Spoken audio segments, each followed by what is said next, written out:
My name is Margaret Adam. I'm a Programme Director for IDC's European Channels and Alliances programme. Over the past year or so, we've been working very closely with Sage to understand the implications and opportunities that cloud brings for their business partners. As part of this process, we've been talking to some of Sage's leading business partners to understand what they have done to build profitable and successful cloud businesses. So with me today is Marcus Leithwood. He's CMO of Acuity Solutions Limited, based here in the UK, and a company that has differentiated by being one of the first to bring many cloud offerings to market, including Sage Live. So welcome, Marcus. Thanks very much, Margaret. Marcus, to begin with, could you give us a little bit of background to your business, to Acuity? Yeah, absolutely. Acuity is a 20-year-old Sage business partner. It was founded, as our CEO tells us, out of the back of a Ford Escort with a calculator, and has obviously developed and evolved continuously since then. We've always tried to differentiate ourselves from the rest of the Sage ecosystem in the UK. We were the first business partner to adopt Sage X3. We were one of the first Sage business partners to adopt Sage 200 Online when it came out.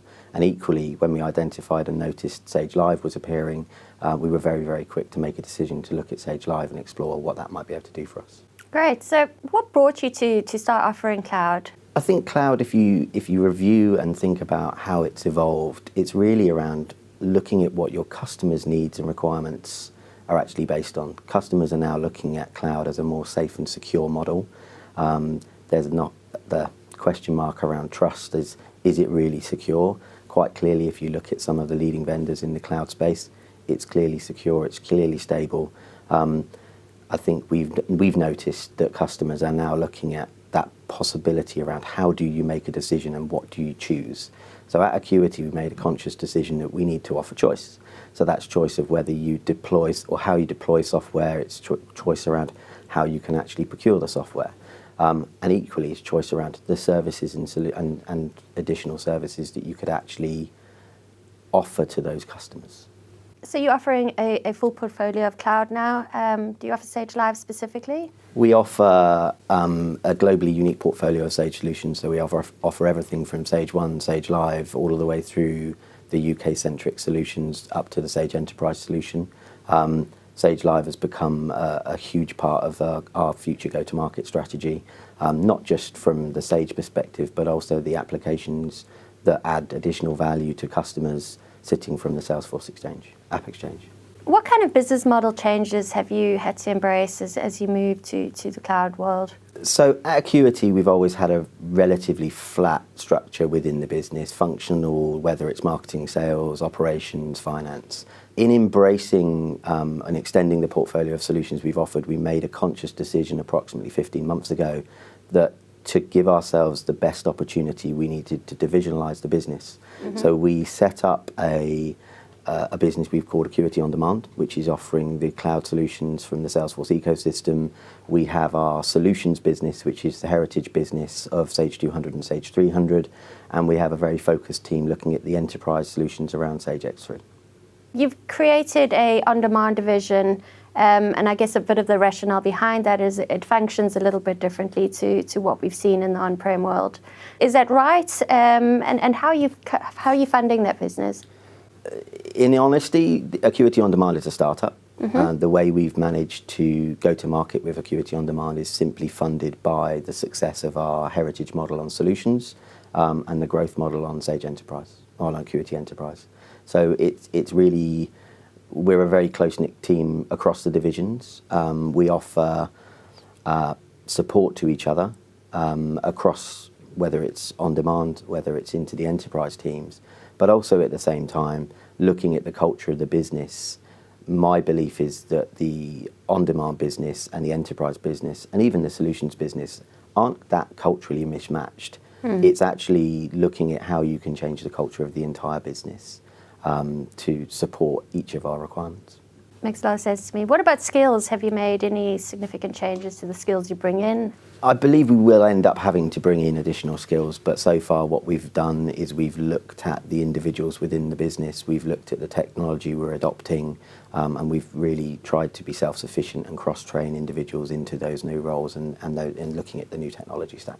Well, it makes sense, because I mean, the reality is we're operating in a very hybrid world, so you need a cross-pollination of those skills, I think. Absolutely. I think if I look at the professional services team we have, it's very difficult to think that they would be able to become truly revolutionary Salesforce consultants or HCM consultants. They're financial management consultants. So when we look at Sage Live, there is still a huge requirement within the go-to-market strategy to offer a services offering, and people are taking a lot of confidence when they're looking at Sage Live as a cloud accounting solution, with the fact that we've got over 45 years worth of consulting experience and implementation experience within that team already, purely because it has been cross-pollinated, as you said, from the other solution stacks.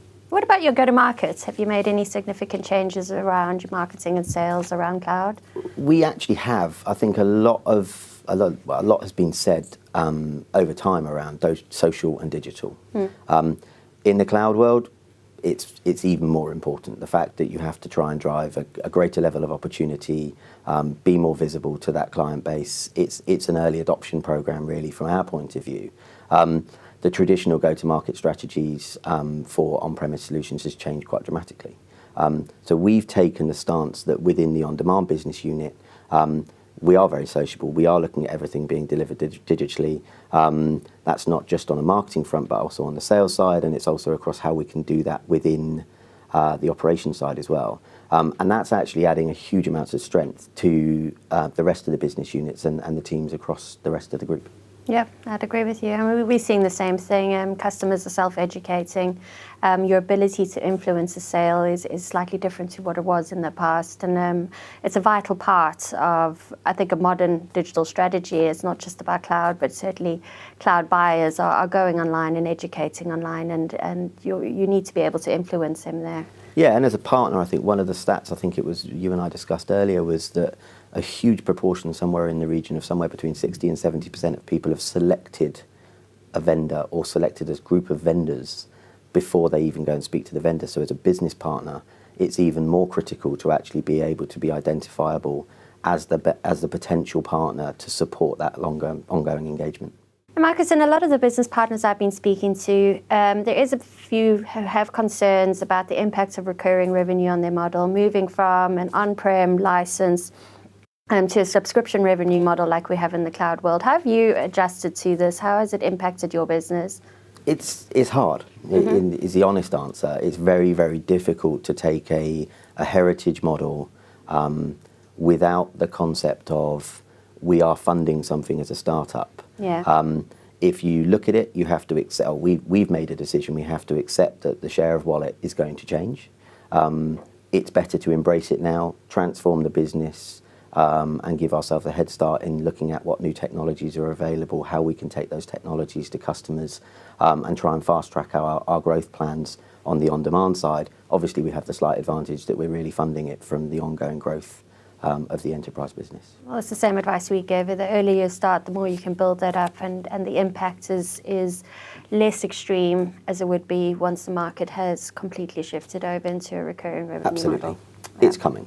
What about services? Have you built up any specific services around your SaaS business? For 20 years, we've been solely working with Sage as a vendor. Obviously, there's some ISVs within that community as well, but solely working with Sage. I think one of the things that we learned very, very quickly when we started exploring Sage Live, both internally but also with some of the early adoption customers in the UK, is the additional applications and the value you can bring to a customer by looking at other technologies on the Salesforce platform.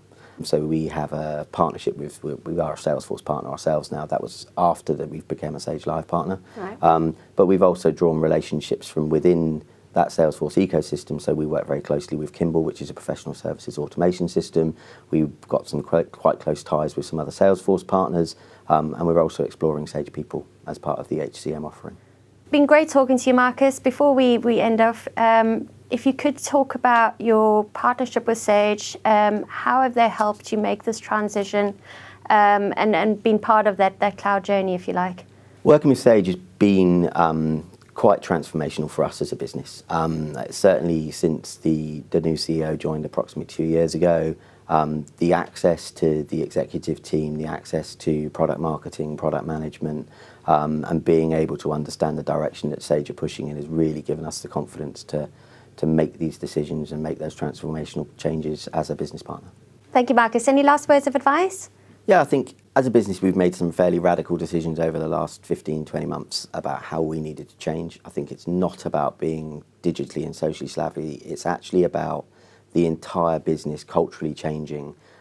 Doesn't matter what you wear, doesn't have to be a dress code, doesn't have to be 9 to 5 working hours. It's really about getting the entire business to embrace that concept of cultural change, the value that you drive to customers. That's what adopting cloud technology has allowed us to do. Thanks, Marcus. Great summary. And you're right, it is all about customer value. Thank you very much for your time. And thank you all for watching. Goodbye.